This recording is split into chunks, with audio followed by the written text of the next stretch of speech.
Welcome back to Grow It's Free Training. I'm Purnima Vijay Shankar, the founder of Femgineer. As a founder, it's tempting to want to sell your product to a lot of different customers. But in this lesson, I'm going to show you the common mistakes that founders make by going after the wrong type of customer or too many customers. Mistake number 1. Founders often think that going and talking to friends and family is a great idea because, hey, it's easy. You can pick up the phone, you meet them for dinner, or they're living with you, and you can get their feedback. And while friends and family can be really supportive, they are not your target audience because at the end of the day, they're very small in scope, and some of them might think like you, or worst case, they might think completely opposite. So they're not going to represent a very good demographic. Instead, what you want to focus on is 1 or 2 key segments where you know there are lots of people, and they might be scattered around the city or the globe, but it's important to discover them because they're going to give you the real feedback you need to iterate on your product and on your idea. Mistake number 2, going after customers that love your competitor or are using your competitor.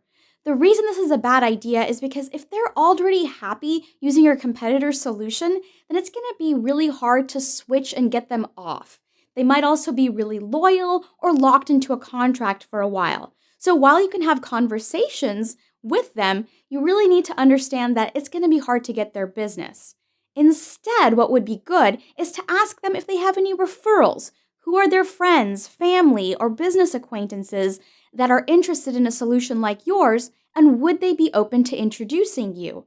I highly recommend this because a lot of times they might not be using a competitor and are more open to trying something new. Mistake number 3, going after people who are unwilling to pay for your solution or honestly just don't have a budget to pay for any solution. This needs to be a key question you ask at the very, very beginning. So as you're starting to qualify your customers, you need to understand what is their price point or what's their budget, and are they willing to pay that amount or some amount within a range. If they don't have any budget, then you're not going to be able to build a business. The other way to gauge this is to look at what substitute products they might be using or how much of a total budget they have when it comes to solving a problem like the one that you're solving. Mistake number 4, trying to build for more than a couple segments. When you do this, it quickly bloats your product because think about it this way. You have a limited time in which you can build a prototype, which means limited feature set. If you start throwing everything in the kitchen sink in there, then chances are your product is going to get bloated very quickly just to meet the nuanced needs of all these various segments. And at the end of the day, you won't know which product features resonate with which segments. So it's important to isolate it to 1 or 2 segments, again, figuring out who's willing to pay.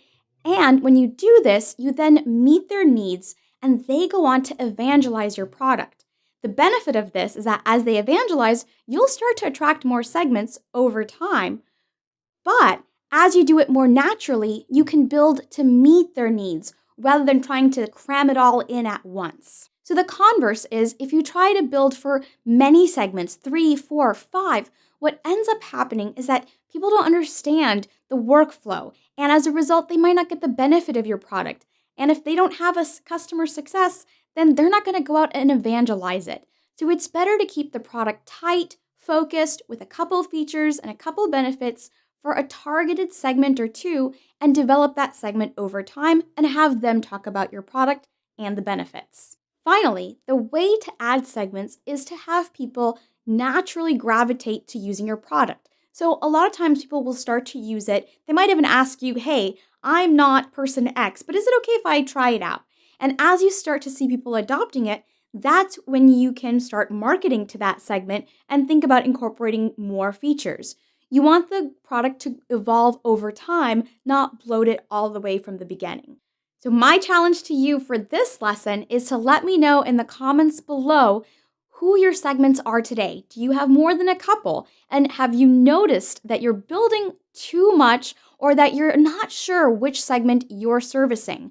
And is there possibly a segment that's unwilling to pay, or maybe they're too wedded to a competitor? Let me know in the comments below. I'm looking forward to reading them.